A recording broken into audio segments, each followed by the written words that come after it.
Hello, my name's Dr. Sandra Cabot. I'm a medical doctor from down under, or the wonderful country of Australia. It's great to be with you today.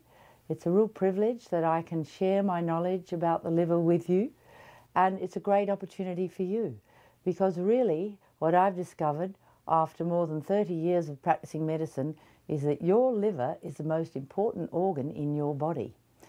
Think about this. Take the letter R off the end of the word liver. What does it say? Live. How long do you want to live? How well do you want to live? Has a lot to do with your liver and how healthy it is. So just to reassure you that I have a scientific background, I studied medicine in the capital city of South Australia. That city is known as Adelaide. I graduated from Adelaide University in 1975. in medicine and surgery, and with first-class honours. So I do have a very good scientific background. I believe in science, I believe in physiology, histology, biochemistry, and I believe in evidence-based medicine.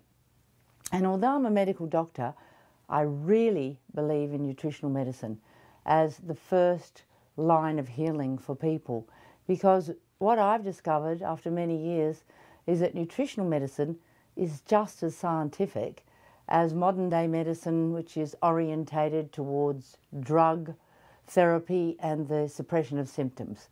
So I believe in holistic medicine. So we're going to learn all about this wonderful organ, your liver, which has a lot to do with your energy. How do you feel every day? Tired? Well, remember, your liver is the furnace of your body. It generates the energy that sustains your existence. It generates the heat that keeps us warm. So how do you feel every day? If you don't feel that well, chances are it could be your liver. And what I observed in the 1990s was an emerging epidemic of liver disease and liver dysfunction. And this is unprecedented. Before that, mainly we saw liver disease in alcoholics. But we started to see this new phenomena of people with fatty liver, people with hepatitis, which is mainly caused by viral infection, and people with toxic overload, people with autoimmune disease, which was related to liver dysfunction. So I became very, very interested in research in the liver.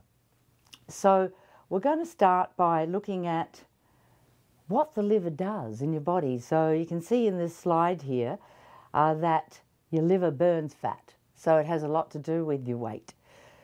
It's the hardest working organ in your body, the furnace and energy factory of your body, the filter and cleanser of your bloodstream. So that's just a little part of what it does. Let's look at the liver now under a high-powered microscope. So we've magnified the liver billions of times, and you can see that the liver is made up of these spaces. They're red because they're full of blood, and the liver has an enormous blood flow through the hepatic artery and the portal vein, and as the blood flows through the spaces in the liver cells remove unhealthy cells from your bloodstream, microorganisms which are trying to infect your body, toxic chemicals, and even cancer cells. So your liver is able to help prevent cancer spreading in your body. Another good reason to keep your liver very healthy.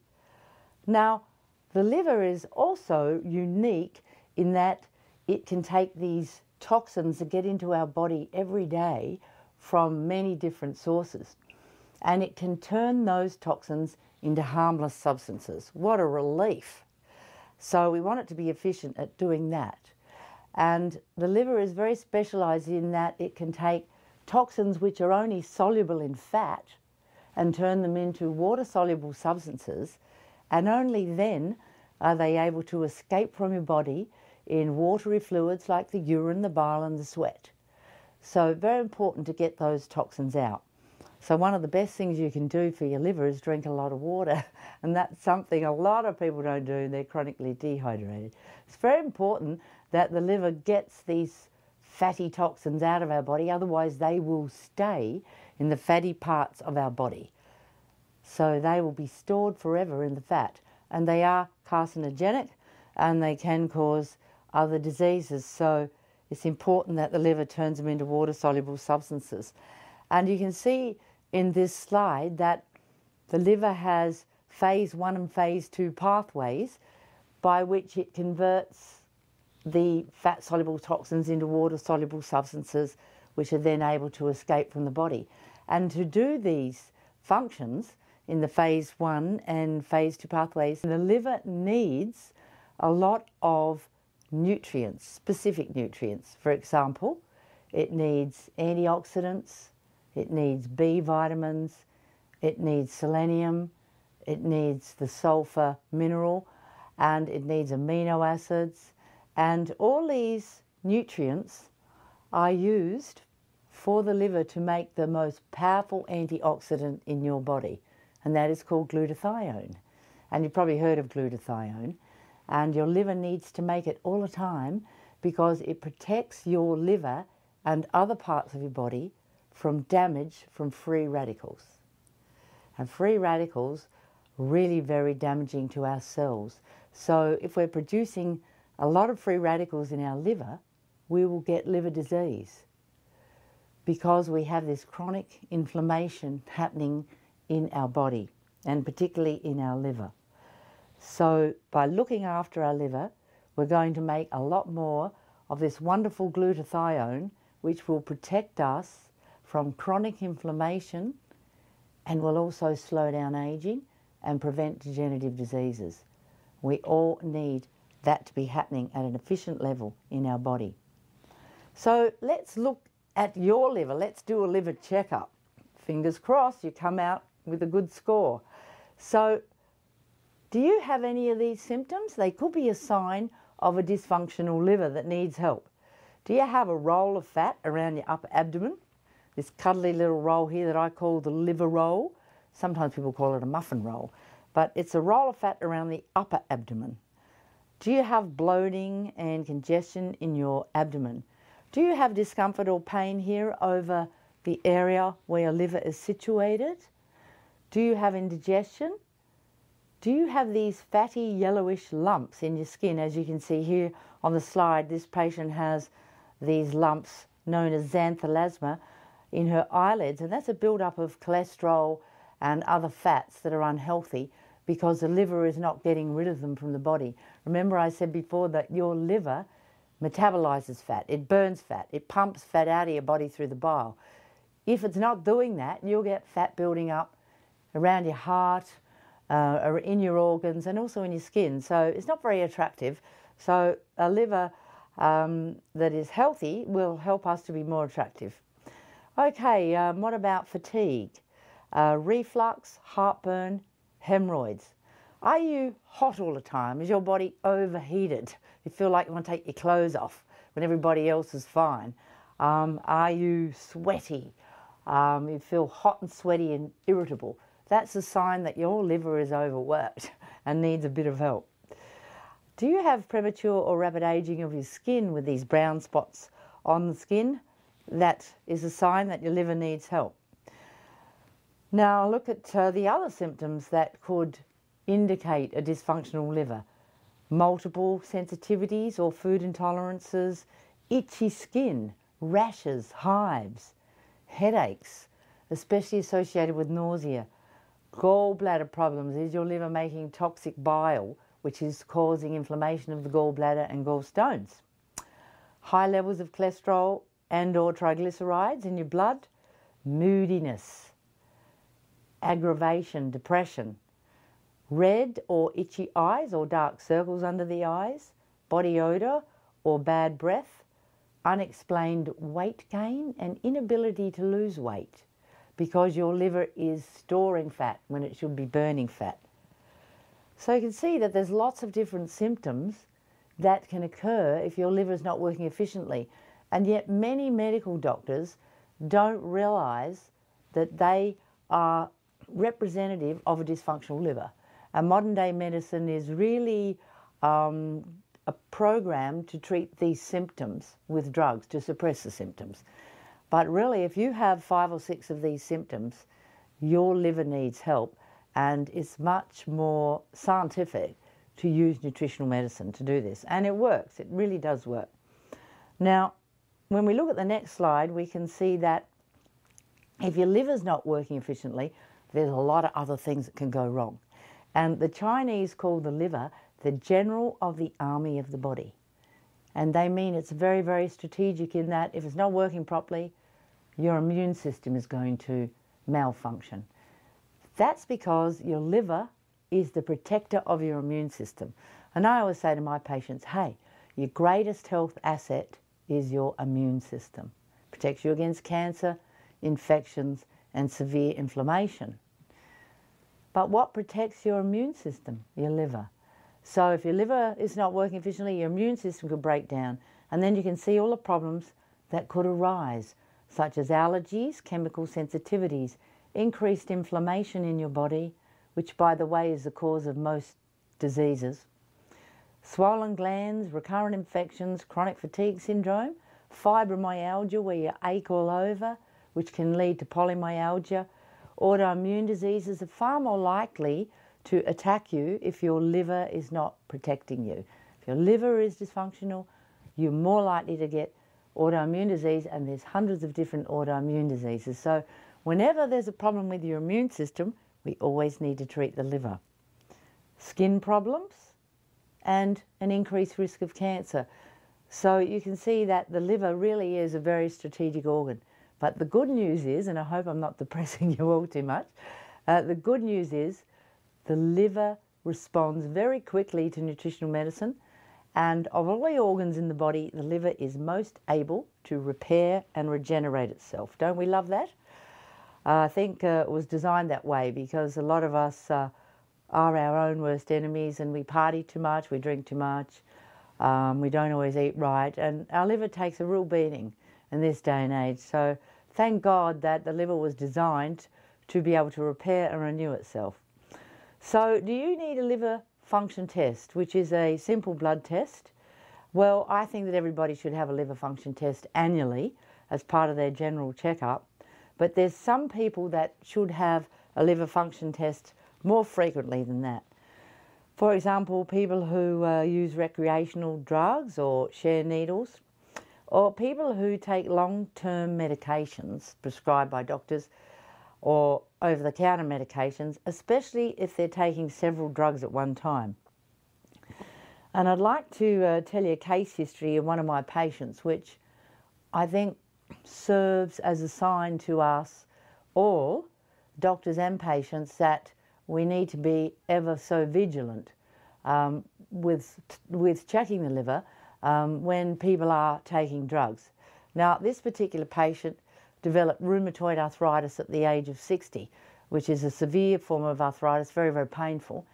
And unfortunately, this patient did not consult a holistic nutritional doctor, but rather consulted a specialist in rheumatology, which is not a bad thing. But as I said before, I believe in always, getting several opinions. And the patient was prescribed a very strong drug called methotrexate to suppress the symptoms of rheumatoid arthritis. Now, in that particular patient, the liver function should have been checked every month. Unfortunately for that patient, it was checked only annually.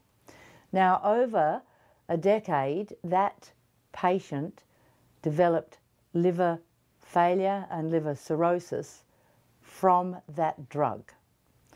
And the development of liver disease, such as cirrhosis, can be very insidious. You may not have a lot of symptoms, so you may think everything's fine. But one day, bang, you get all the symptoms of liver failure due to cirrhosis, and it's too late. So by the age of 70, this gentleman had end-stage liver disease, he had liver failure, and there was nothing really we could do for him because he was too old for a liver transplant. But his quality of life was terrible. Now, that could have been prevented if he'd had a liver function test every month, and we would have seen, okay, that his liver was becoming damaged. And also he should have had an MRI scan of his liver to check the texture of the liver, or at the very least an ultrasound scan of his liver to check that the liver was not being damaged by a drug. And some people out there are taking 5 or 6 different drugs prescribed by a doctor. We don't know the long-term effect of the interaction of all those drugs together. There's no long-term studies that show what effect on your liver 5 or 6 different drugs will have if you take them for 10 years. So you can never be too careful. Check your liver with a blood test and an ultrasound scan, or maybe even an MRI scan. You can never be too careful.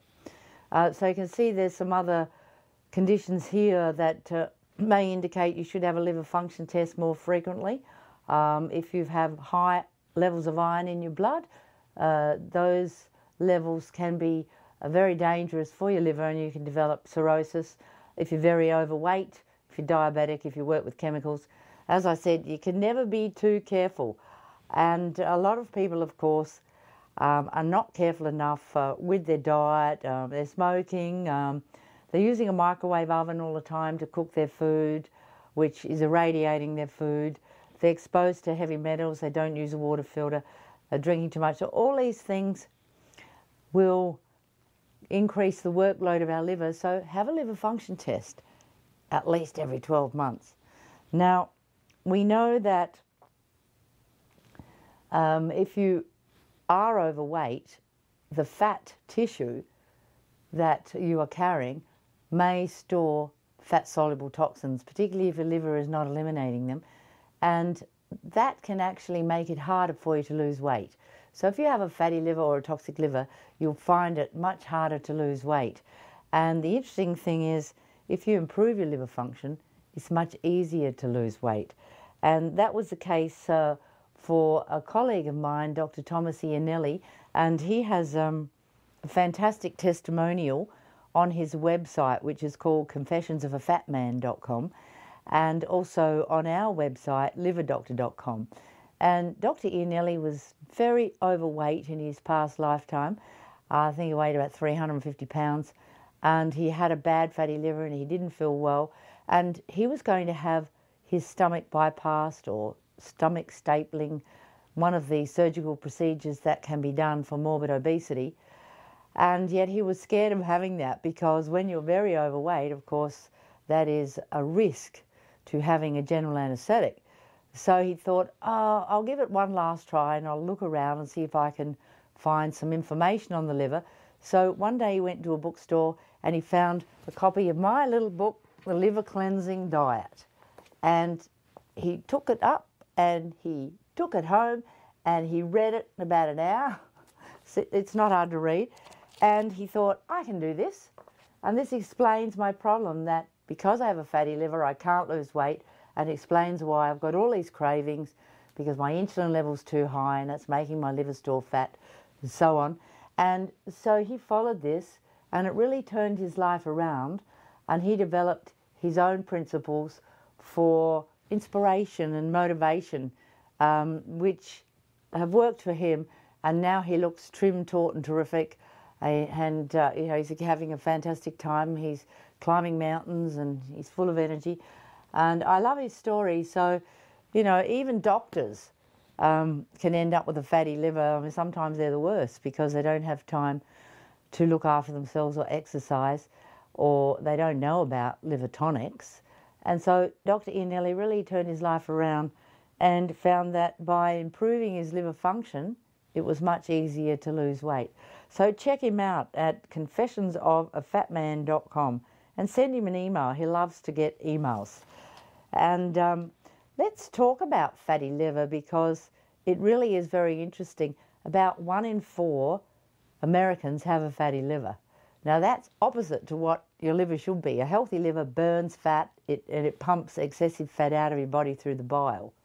So if you have a fatty liver, that means your liver is storing fat. That's opposite to what should happen. That's not good. And this can lead to being overweight, diabetic, and in the long term it can even lead to liver failure caused by cirrhosis. And indeed the damage caused by fatty liver can be just as bad as that seen in severe alcoholics. So we need to reverse a fatty liver.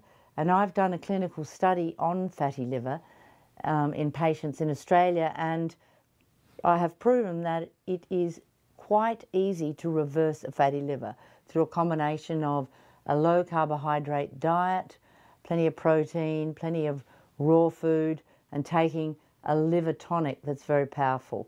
So we can do it. It's really not hard. And, you know, people think, oh, I'm going to have to live on carrot juice and bean sprouts and I won't be able to drink coffee or have a drink of beer. That's not true at all, because the most important thing about life is to enjoy it. Who wants to be perfect?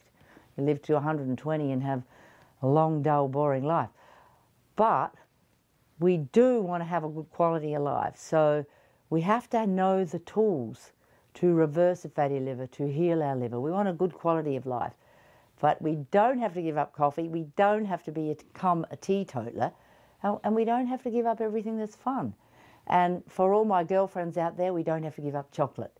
Because, I mean, I've got girlfriends that just would not live a day without chocolate. So, you know, we can't give up all the fun things. And we don't need to. But we need the specific tools to heal our liver. And I've been using nutritional medicine for nearly 35 years. So I do know what I'm talking about. And it usually takes about 6 to 12 months to reverse a fatty liver. So it's not that hard, believe me.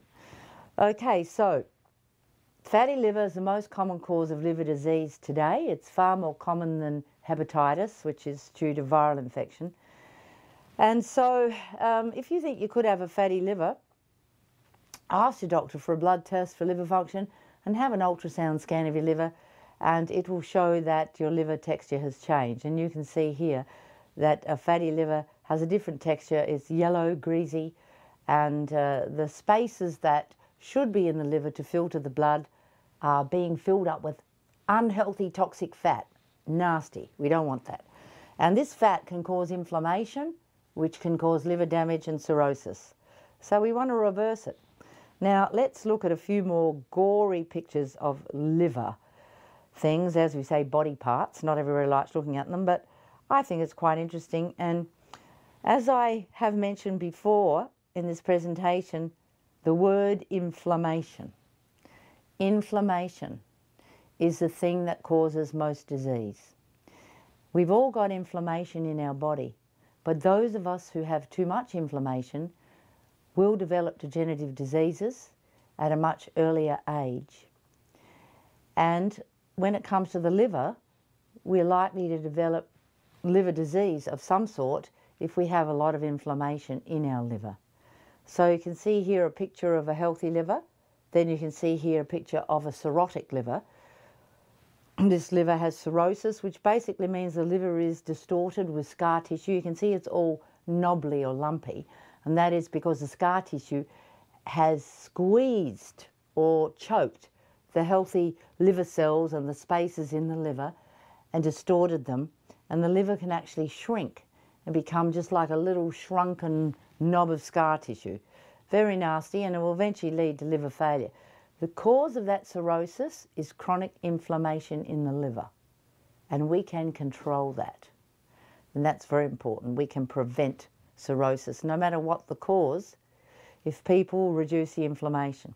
And then you can see the slide of someone with primary biliary cirrhosis, which is just a different form of cirrhosis where the inflammation is around the bile ducts. That's an autoimmune disease, once again caused by uncontrolled inflammation.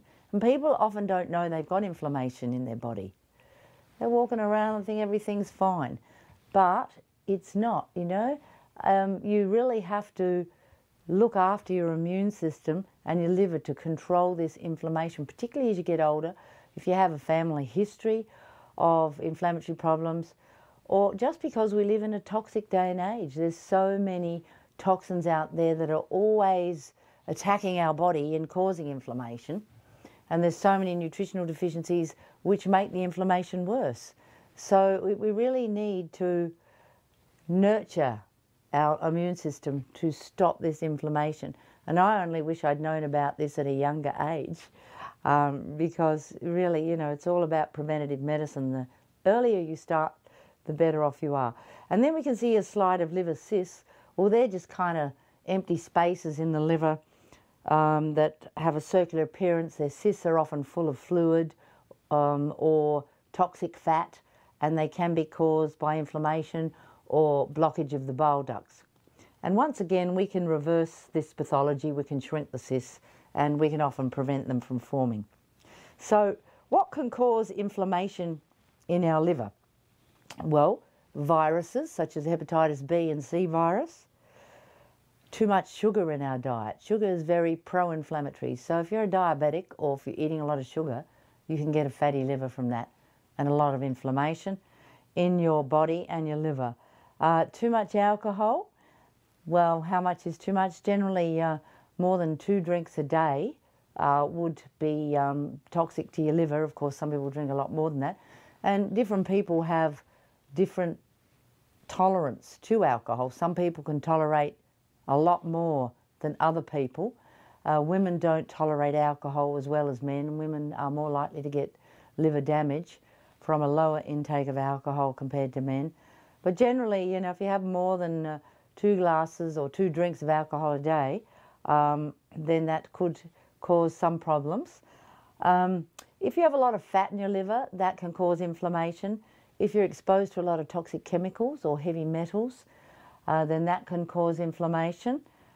Medications, as we said, the gentleman with the history of rheumatoid arthritis who took methotrexate had severe inflammation in his liver, which destroyed his liver, literally ate his liver away over a period of 10 years. And people on polypharmacy, they might be taking 5 or 6 different drugs, that can cause inflammation. And food intolerances. So the most common food intolerance would be gluten. So if you're intolerant to gluten, that could be causing an inflammatory reaction in your gut and in your liver, which could lead to liver damage. So wow, there's a lot of things that can cause inflammation. And how are we going to control this inflammation? We have to control it, we have to reduce it to prevent liver disease, no matter what the cause. Well, we're going to talk about that just a little bit later. We're going to talk about which supplements you need and which foods you need. And it's very important that you know about this, and you'll find that it's not hard to achieve. Okay, well, now let's look at this slide and see why we need to prevent end-stage liver disease. This is the appearance of someone who has a very advanced case of fatty liver. The liver is enlarged and swollen with fat. The abdomen is swollen with a fluid called acidic fluid. This is known as ascites. The fluid has to be drained, and this patient has jaundice or yellow discoloration of the white of the eye due to obstruction of the flow of bile into the gut. Other symptoms would be mental confusion due to the very high levels of ammonia in the blood. The liver turns ammonia into urea, which is eliminated by the kidney. So if your liver is diseased, it's not able to convert ammonia into urea, the level of ammonia in your blood will build up. And ammonia is extremely toxic to your brain. It will cause mental confusion, poor memory, mood changes. It will cause, in the end, a type of encephalopathy or brain inflammation, which will make you delirious and totally confused and unable to function. So in that condition, you need to be hospitalised. Muscle wasting is another symptom of liver failure, easy bruising. And at this stage, you know, the patient is waiting for a liver transplant. So we must prevent liver disease progressing to end stage. And we are able to with nutritional medicine. Sometimes we may need to also to use some drugs, but we always need to use nutritional medicine and control that inflammation that leads to end-stage liver disease. Okay, so let's look at some of the benefits of improving your liver function. Well, there's many. Better fat metabolism, which will lead to easier weight control, a reduction in cholesterol and triglyceride levels, so your doctor will be pleased and hopefully you won't have to take statin drugs, which by the way can be toxic for the liver, a reduction in your blood pressure, a reduced risk of heart disease, improved blood sugar control, very important for diabetics who often have a fatty liver, reduced risk of diabetes if you're trying to prevent diabetes, increased energy levels, a reduction in headaches. That's fantastic news for all those people out there that suffer with migraines. Also, your skin will be a lot nicer. You'll have clearer skin. Your brown spots will fade, rashes will diminish, and psoriasis can often be cured, and I mean cured completely, if you improve your liver function. And often it is necessary to avoid gluten if you have psoriasis. It is an autoimmune disease often associated with gluten intolerance. Clearer and less puffy eyes, better immune function, a reduced chemical sensitivity, a clearer mind, improved digestion. And what about in men? There's some special advantages to improving your liver function if you're a male, and that is it'll increase your testosterone levels. So that's going to increase your libido or sex drive and your sexual performance. And this is really important because a lot of men who are overweight have a fatty liver. And they may also have sleep apnea and snore a lot, feel extremely fatigued. And nobody thinks about their liver. The doctor says, well, go home and lose weight. But it's very hard to lose weight if your liver is storing fat. You need your liver to be burning fat. You need to work on your liver and improve your liver function. Get the fat out of your liver, then your testosterone levels come up and you feel like a man again. So liver dysfunction often associated with very, very low levels of testosterone in men of all ages. Even in men in their 20s, their testosterone level can be extremely low if their liver's not working properly. So check your testosterone level with a blood test if your liver's fatty, and by improving your liver function, you'll feel more of the man that you want to be. The other thing is improved blood pressure control. And that is very important because blood pressure is very dangerous. Blood pressure is a killer, and a lot of people have trouble getting it under control. They might need 3 or 4 different drugs, and even then they have a battle. Well, one thing that really helps blood pressure is magnesium. I've written a book on magnesium called Magnesium, the Miracle Mineral. You won't believe the difference it makes to your health and your sex life. So magnesium is something men should know about if they have high blood pressure and sexual dysfunction. Okay, so many advantages to improving your liver function if you're a man. Okay, so let's look at some of the foods that are superfoods for the liver that can really detox your liver and help your liver to burn fat. And on this slide you can see there's a list here of what we call the rather smelly foods. And that is because they're all high in the mineral sulfur, and sulfur has a characteristic smell. It doesn't necessarily mean that it's going to give you gas and that you're going to have flatulence or burp a lot. You probably won't, and you can always take digestive enzymes. But it is important that you increase your intake of foods high in sulfur because your liver needs sulfur to make that glutathione in your liver. Remember, that's the most powerful antioxidant in the human body, and also to detox your body. So look at all these things: onions, garlic, leeks, scallions, broccoli, cauliflower, Brussels sprouts, cabbage. These things are all high in sulfur. Beautiful for your liver. Okay, turmeric is excellent for your liver. Ginger, spices like chili, bell peppers, globe artichokes, green foods that have a rather bitter taste, such as chicory, endive, rocket, radicchio, dandelion, kale. What about growing some fresh herbs? If you've got a little herb, or you guys say herb, in America we say herbs. In Australia, if you've got a little herb garden, it's fantastic to grow some organic herbs. They are wonderful for your liver. Grow some cilantro, some basil, some parsley, some mint, some oregano or oregano, chives. They grow so easily and they will really help your liver. You can put them in salads, or you can put them in some juices, and you'll find that they're very good for fighting cancer, for fighting liver cancer, for fighting bowel cancer, for detoxifying your body. And other things, you can eat some culinary seaweeds like nori or wakame. Look, if you don't like any of this stuff, you don't have to eat it. There's a wide selection of choices.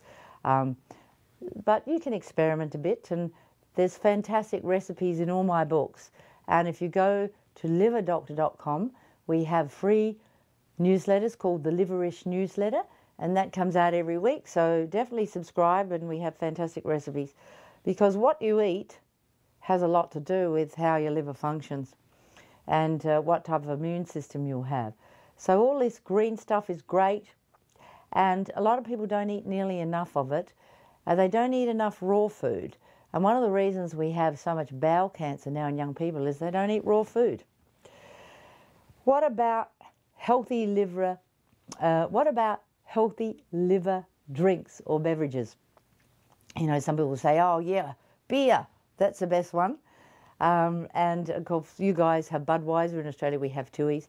And as I said, there's nothing wrong with having a few drinks of alcohol. Everything in moderation. Unless you're an alcoholic, of course, when you really can't touch it, because one drink is too many and 1,000's not enough. So, you know, we have to be careful there. But what about water? You know, I've got some water here. People don't drink enough water. Most people are chronically dehydrated. So drink some water, and here's to your liver. Beautiful. Tea and coffee is fine. You don't have to give up coffee. You don't have to give up caffeine.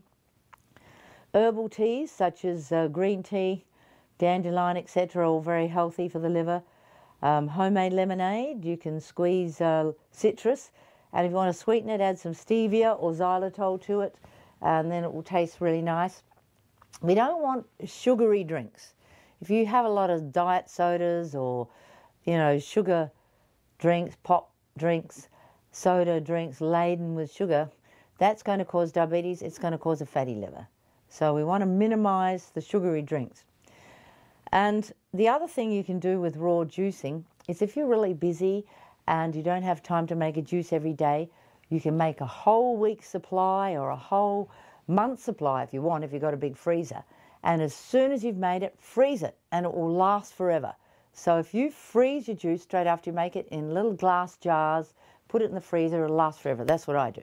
So, you know, you might put 7 or 8 different things in your juice, and you mix it all up, and then you put it in these glass jars, put a lid on, and freeze it. Leave about that much space in the jar so that you don't crack the jar. I've got a little book called Raw Juices Can Save Your Life, and they can. Juicing's really good. It's great if you can do your own juices, and it tastes fantastic. It really does, and I love it. And how much do you need?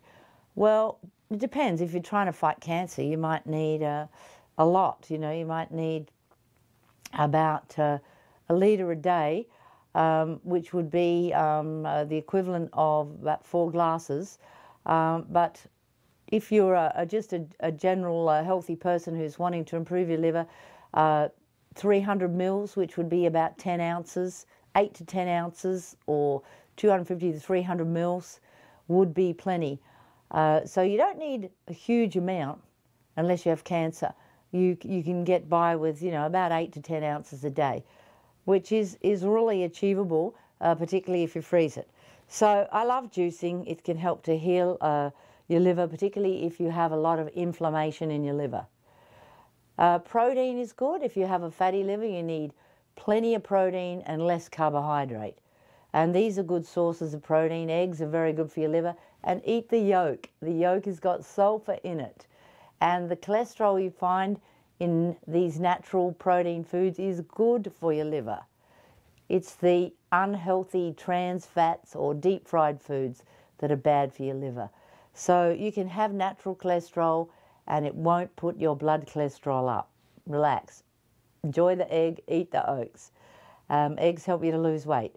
Poultry, lean fresh meat, seafood, cheese, yogurt, nuts, legumes, all these things are great sources of protein. Protein has no effect on insulin, therefore it doesn't cause your body to store fat. It's helpful for those with a fatty liver or those wanting to lose weight. Now, we don't need a low-fat diet if we've got a fatty liver. We need a low-carbohydrate diet. What we do need is to make sure we get enough healthy fats from avocados, raw nuts and seeds, cold-pressed oils like olive oil or fish oil or coconut oil or flax. Now, flax seeds are very good. You can grind them and store the powder in the freezer. Chia seeds, walnuts are high in omega-3. So all these foods are fantastic for your liver. And fish oil in particular, I think, is very good because it's high in omega-3, and omega-3 fats protect your liver cells from inflammation.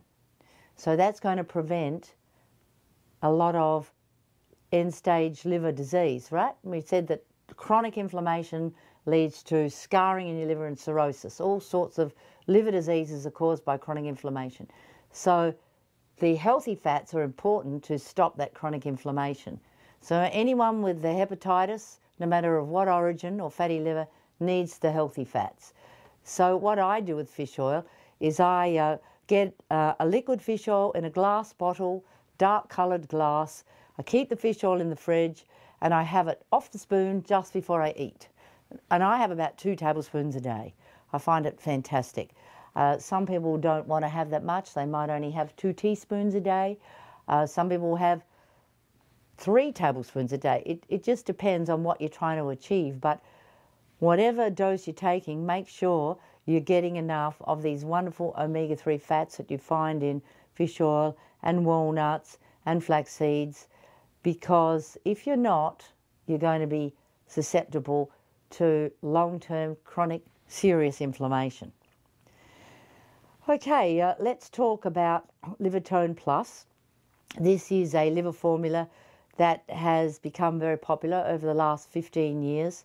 It's a very powerful liver formula and it contains a lot of ingredients. You can see here that it has a very high dose of milk thistle, 420 milligrams of pure silymarin from 35,000 milligrams of milk thistle. It has all the important antioxidants, vitamin C and E, which reduce inflammation. It has all the B vitamins, which are vital for your liver to detoxify poisons. It has folic acid and inositol, which are cofactors for B vitamins. It has taurine, which is a sulfur-bearing amino acid which your liver needs to make bile, and your liver needs taurine to pump toxins out of your body through the bile. It has other sulfur-bearing amino acids like cysteine, glutamine and glycine, and your liver makes glutathione out of those amino acids. And remember, glutathione is the most powerful antioxidant in your body. It has natural carotenoids, it has green tea, it has glutathione, zinc, and it has selenium. And selenium is the most important mineral for your liver because it is a potent antioxidant that reduces inflammation. Now, I'm going to show you the capsule of Livertone Plus that we have here. And it's a small capsule. And inside that one capsule is combined all those ingredients. So there's a lot of different ingredients: the milk thistle, the antioxidants, the B vitamins, the zinc, selenium, sulfur-bearing amino acids, glutathione, green tea, and carotenoids. There's a lot of different things combined in one capsule.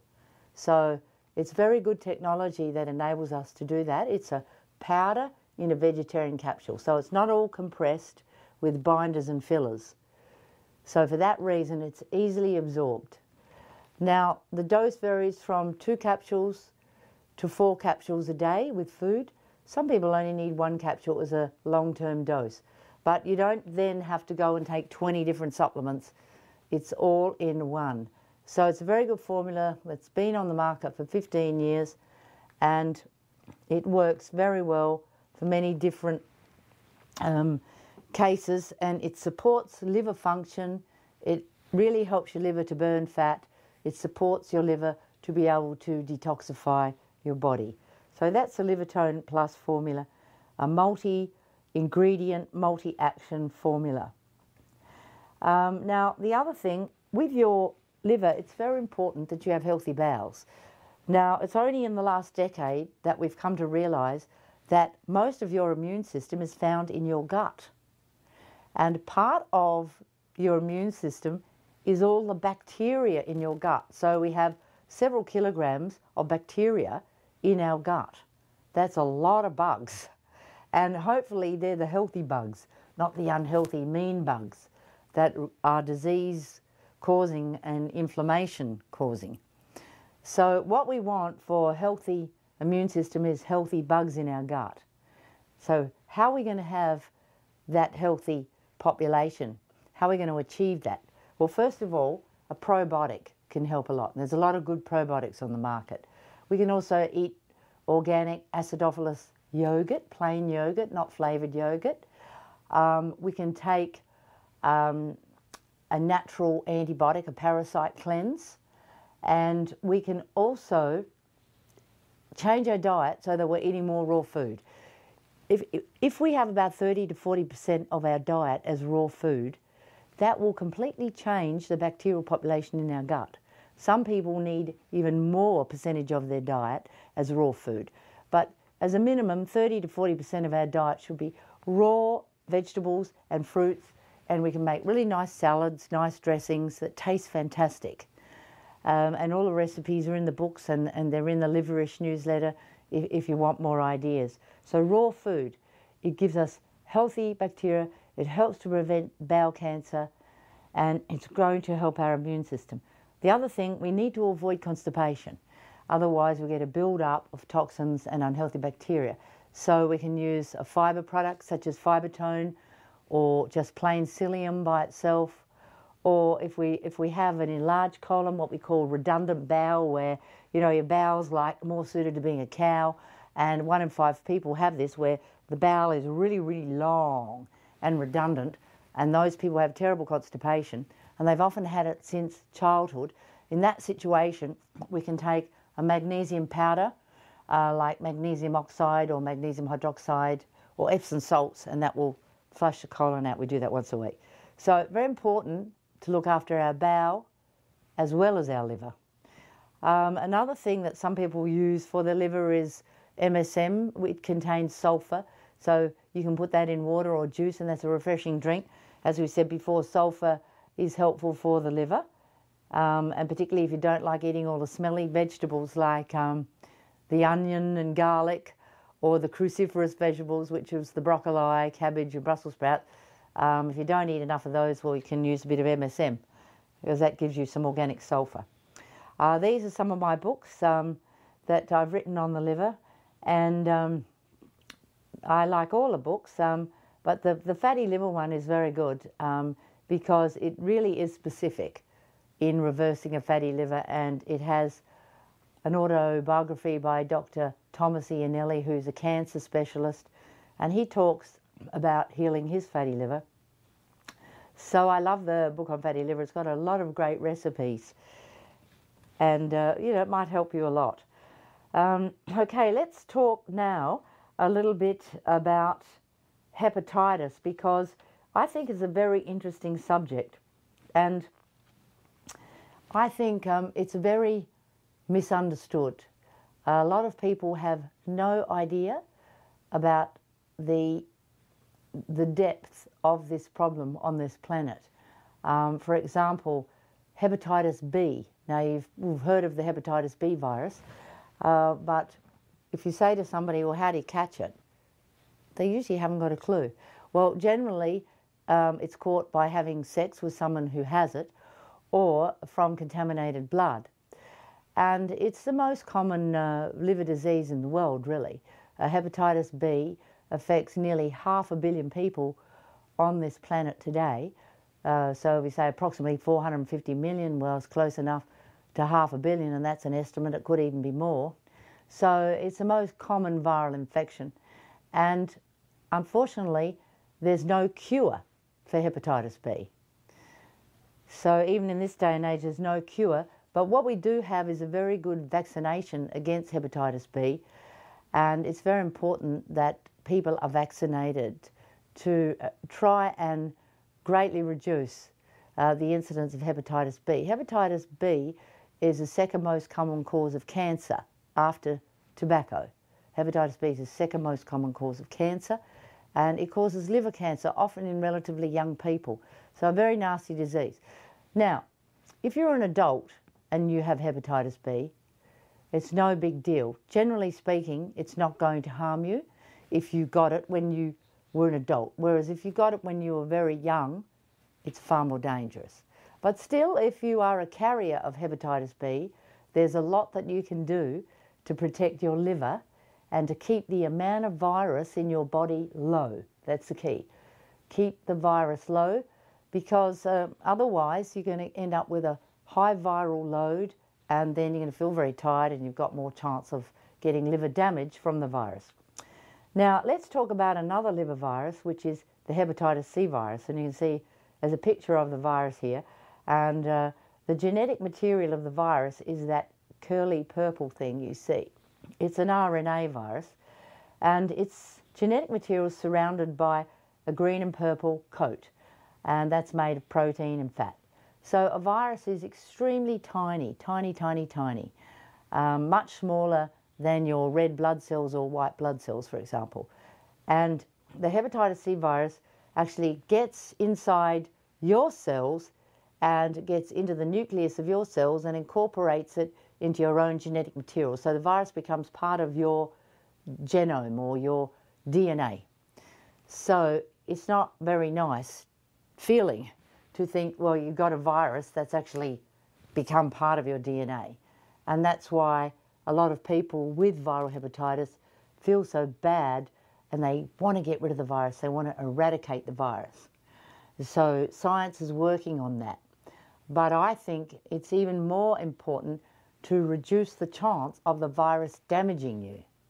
You may not be able to eradicate it. As I said, there's no cure for hepatitis B, but we can greatly reduce the chance of that virus damaging your liver and causing cirrhosis or liver cancer. So let's look at that.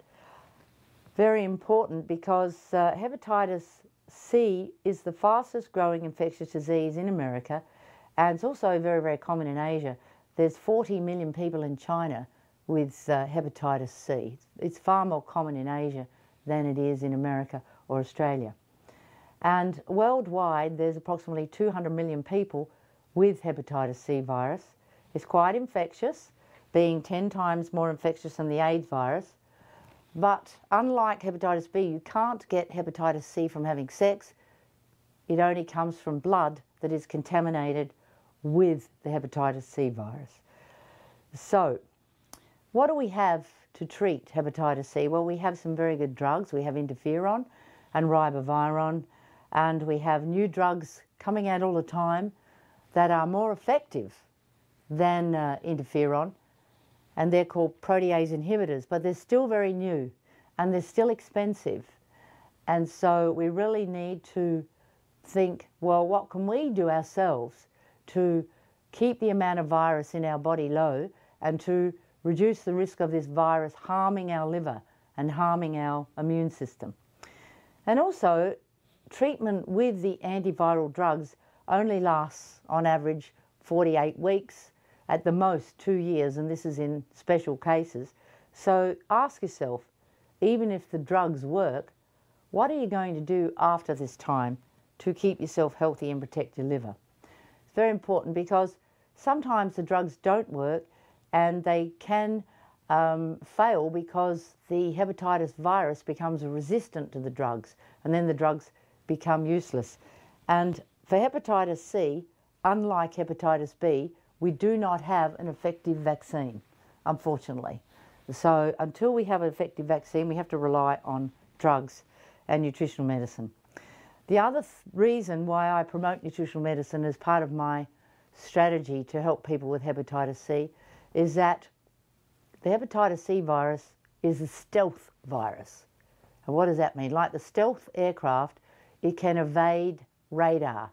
So it evades your immune system surveillance radar, and so your immune system can't detect it. It's very clever at hiding. And so sometimes a blood test will show that you are cured, in that they can't find any virus in your blood, but the virus is still lurking in your body somewhere, either in your brain, in the fluid around your brain, in your lymph glands, or in your liver. So it comes back another day to attack you when you're run down, when you're stressed, when you're weak. And some studies have been done in patients who were so-called cured from the hepatitis C virus with antiviral therapy, being interferon and ribavirin. And the studies looked at these patients with blood tests and liver biopsies, and they found that in the vast majority of these patients, even though the virus was not in their blood, it was present in their liver when the liver biopsy was examined. So that's a little bit depressing. And these are two studies, they're not big studies, but you know, when you think about, well, there was 20 patients in one study that were looked at, and although all 20 of them tested negative for the virus in their blood, 19 of them had the virus still present in their liver. It's disappointing. But nevertheless, we can do a lot to prevent that virus from interfering with our energy levels, our quality of life, and to prevent that virus from damaging our liver and causing cirrhosis. And to do that, nutritional medicine is essential. Now, another thing I'd like to mention is there is a new genetic test called the IL-28B gene test, and this is a great test to have if you have hepatitis C, because it predicts whether you are likely to respond to antiviral drugs. So if you have a favourable pattern near your IL-28B gene, then you have an 80% chance of being cured from hepatitis C virus with drugs. Well, that's fantastic. Whereas if you don't have this favourable genetic pattern, you only have a 30% chance. So I advise everyone with hepatitis C to have this genetic test. It's a blood test, and that'll help you decide whether you want to go through the unpleasant side effects and the risk of antiviral drug treatment. Because if you only have a 30% chance of cure, I personally wouldn't, and I would wait for another day when we have more effective drugs. But that's a personal choice. Now, what about fatigue? This is very, very common in people with hepatitis C, and that is because the liver produces energy. Indeed, it provides your body with energy. If it's damaged, the liver doesn't produce as much energy. It's not able to store glucose in the form of glycogen as well, and it's not able to make proteins as well, so your muscles get very weak. Now, treatment with antiviral drugs increases fatigue. So nutritional medicine is very, very important to help reduce this fatigue. Very, very important. So looking at some of the things that we can do to protect our liver against these viruses and to overcome the side effects, both short-term and long-term, of antiviral drugs. Well, first of all, we should use a good liver formula that contains milk thistle, B vitamins, selenium, the sulfur-bearing amino acids, something like the Livertone Plus, which really helps to support your liver function. And also selenium, that is vitally important. Selenium is a mineral that is often deficient in soils in large parts of America, large parts of Australia. Australia has a terrible problem with selenium deficiency. Our soils have terrible quality when it comes to micro minerals, and it causes a lot of health problems. But there's also large areas of America and widespread areas in China where the soils are very selenium deficient, and this really causes problems with people's immune system. Now, why is this? Well, selenium is essential for your immune system to fight a virus. Selenium is able to reduce the ability of a virus to replicate itself in your body. So I often call selenium the viral birth control pill. It's able to reduce the amount of virus in your body. And I had one particular patient who demonstrated this beautifully. Her name is Tammy, and she's American, and she had hepatitis C virus, and she was unable to even try antiviral drug therapy because her immune system had been so damaged by the overuse of antibiotics and the overuse of drugs that she had multiple allergies. She had a really severe allergy problem to many, many different substances. So it was going to be very dangerous for her to take interferon and ribavirin, and her mother was desperate. So she contacted me, and we worked out a program for Tammy, and we put her on raw juices. We changed her diet. She had a fatty liver, so we reduced the amount of carbohydrate in her diet, gave her good protein. We gave her a good liver tonic. We gave her selenium. We treated her thyroid, which was also a bit underactive. And over a period of a year, her recovery was dramatic. And we didn't cure her, but we achieved a huge reduction in the amount of virus in her body. Before she started my treatment program, the amount of virus in her body was 14.5 million viruses per ml of blood. That's a lot, isn't it? 14.5 million viruses per ml. She had a very, very high viral load. She was a very sick girl. After 12 months, her viral load was reduced down to 344,000. That's a reduction of 14.2 million viruses per ml of blood. She felt completely different. She was able to go back to work, and she had a pretty heavy work schedule. So selenium is essential in reducing the amount of virus in your body. And that means that your cells are able to get on with their job of producing energy. Just think about it. If your cells have become a virus factory, all they're doing all day is reproducing viruses, then you're going to be very tired. If we can get the amount of virus down, and their cells are not just sitting there reproducing all these viruses, they're no longer a virus factory, then they can turn into an energy factory instead. So very important to get the viral load down, even if we can't eradicate the virus.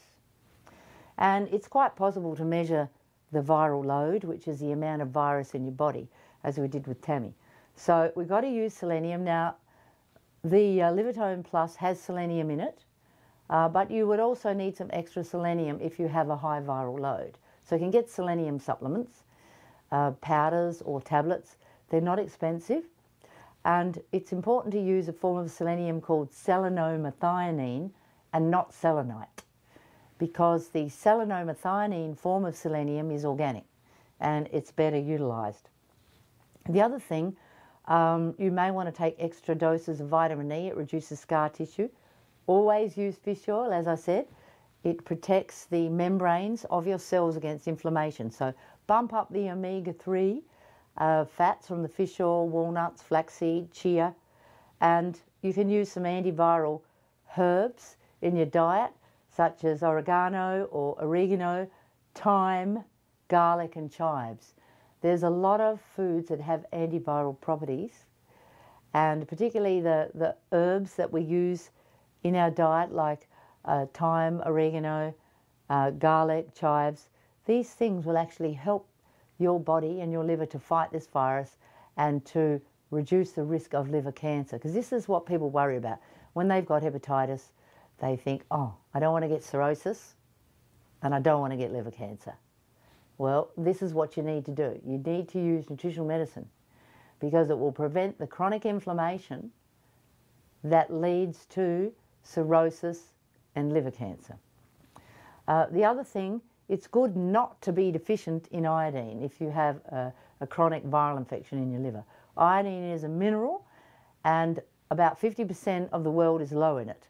It's very bad, because you need iodine for a healthy immune system. Iodine has antiviral properties, anti-inflammatory properties, and your immune system cannot fight a virus efficiently if you're deficient in iodine. So you can have a urine test to measure your level of iodine. You want it to be over 100.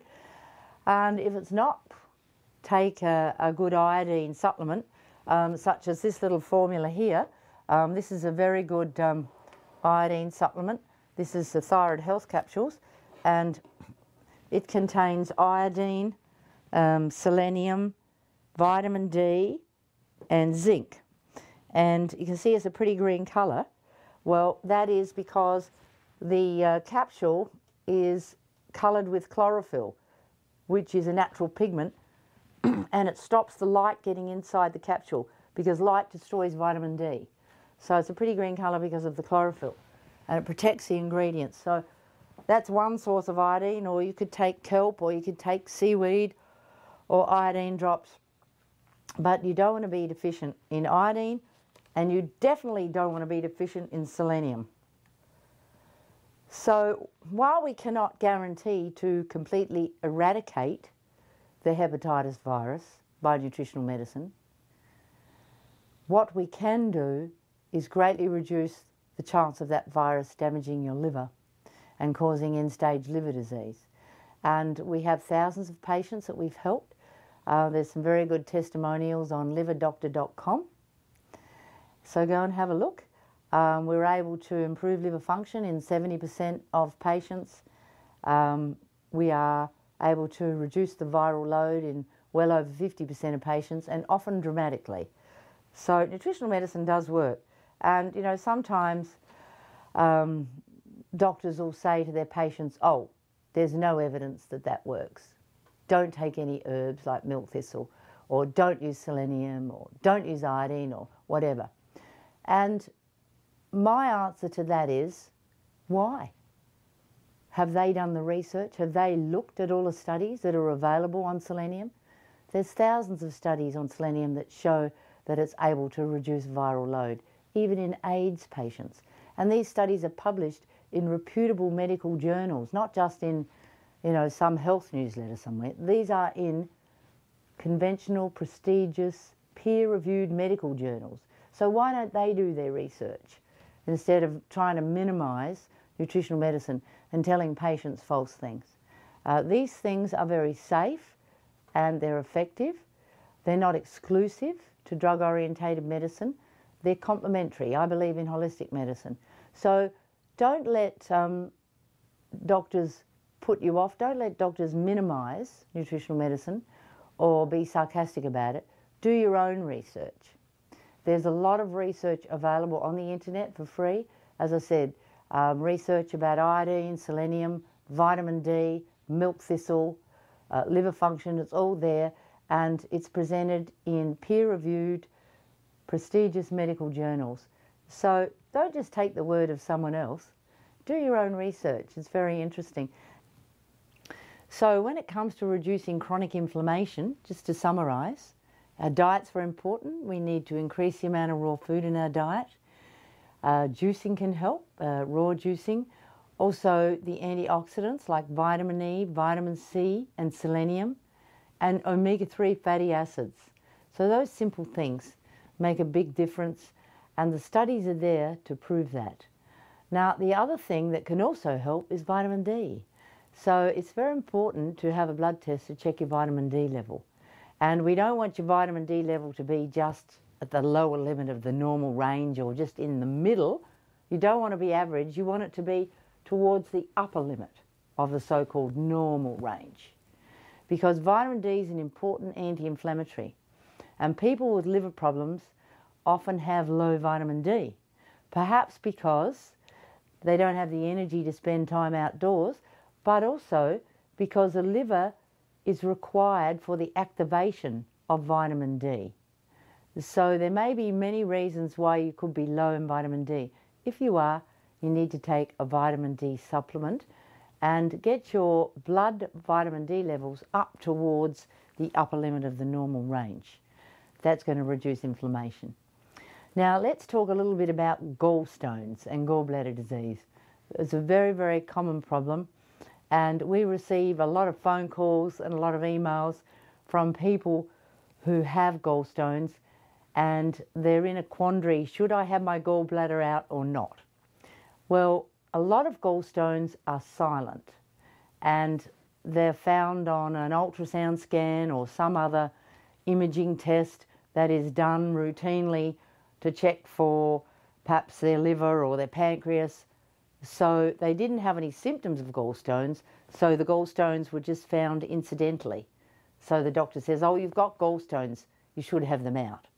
But really, if they're not causing you any problems, I think it's really a good idea to try dissolving the gallstones naturally by changing your diet and by taking some liver supplements, and gradually shrink the stones so that they don't get to the size where they can cause you problems. So how can we achieve that? Well, simple things like drinking more water. if you're not drinking enough water every day, you'll be dehydrated and your bile will be thick and sluggish, so the flow will slow down and you'll get more chance of stones crystallizing out. So by drinking the water, that's going to reverse all that and reduce your risk of gallstones. Also, raw juicing can help. Put some raw ginger in there, maybe some apple, carrot, cabbage, cilantro, all the things that really help your liver to produce healthy bile. You could put some dandelion, if you've got some fresh dandelion growing, or some kale. The things that contain sulfur are very good for the bile. You could take an extra taurine supplement. You could take the Livertone Plus. You could take some selenium. And all these things will support your liver in its function of making healthy bile. And healthy bile is less likely to produce gallstones. And I would also have some apple cider vinegar with every meal. So what you can do is have about a tablespoon of apple cider vinegar in a small glass of water and sip it during the meal, and that will help to dissolve the gallstones.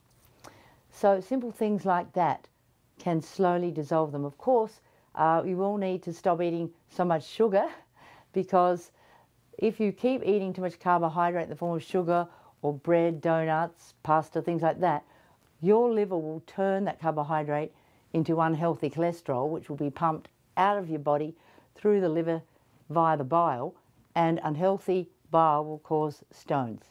So a little bit of tweaking of the diet there as well. Now, you've probably heard of the liver and gallbladder flush. Well, that is a procedure that has become very popular, particularly in Russia and Europe, but also in America. And that describes a process where you take some olive oil and citrus juice and ginger and garlic juice, and you mix it all together, and every 15 minutes you have 3 tablespoons of each, well, it's all mixed together basically. And what that does is it causes your gallbladder to contract and flush the stones out. It's not for the faint-hearted, let me tell you. It's a little bit barbaric, because you'll probably be up all night and you want to do it on the weekend, and it can cause some tummy cramps, abdominal pain, diarrhea, nausea. Some people even vomit. I definitely do not recommend a liver flush if you have symptomatic gallstones, which means if you're already getting pain and discomfort or nausea or indigestion from gallstones, don't do a liver flush. See your doctor first. It's much better to gently try and dissolve the stones away.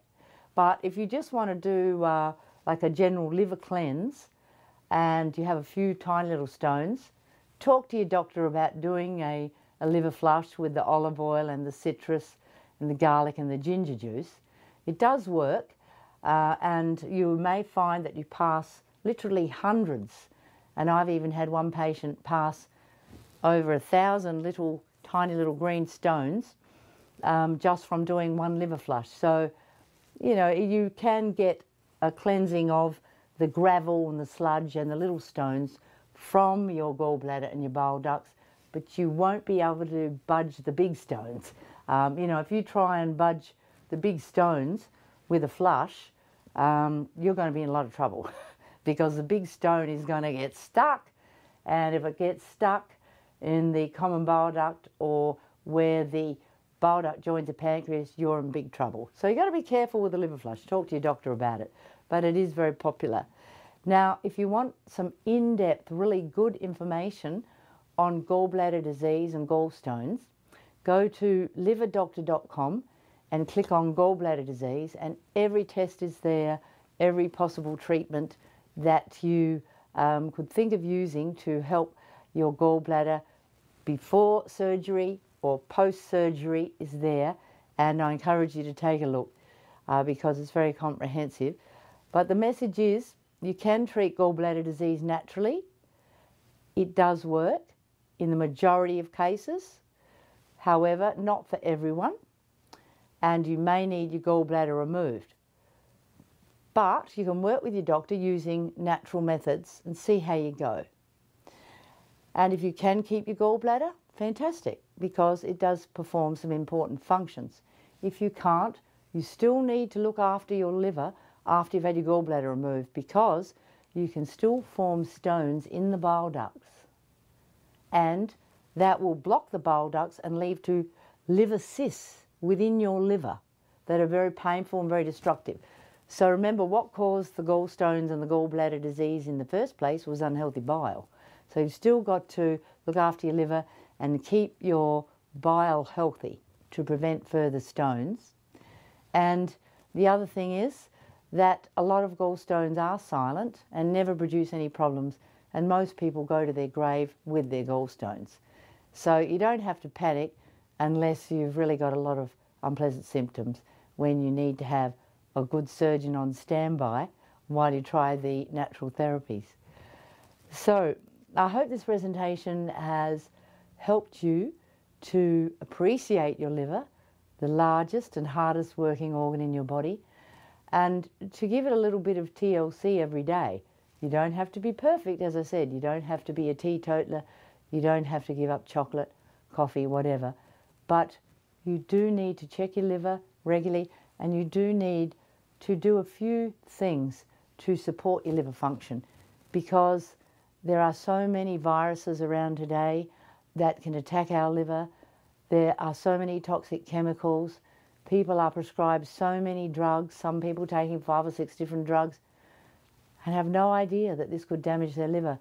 We're very laissez-faire, or a little bit complacent if you like, and we need to be more on the case. And if you look after your liver and improve your liver function, your whole life can change. You'll lose weight more efficiently, you'll have more energy, you won't be as angry and irritable, you'll have a better memory, your skin will be better. If you improve your liver function, the dividends it pays are enormous, and you will probably live many years longer. Because, as I said before, take the letter R off the end of the word liver, says live. How healthy is your liver? If you don't know, find out. I'm Dr. Sandra Cabot, and it's been great speaking with you today. And remember, keep in touch. Visit our website, liverdoctor.com. If you have any problems, give us a call or send us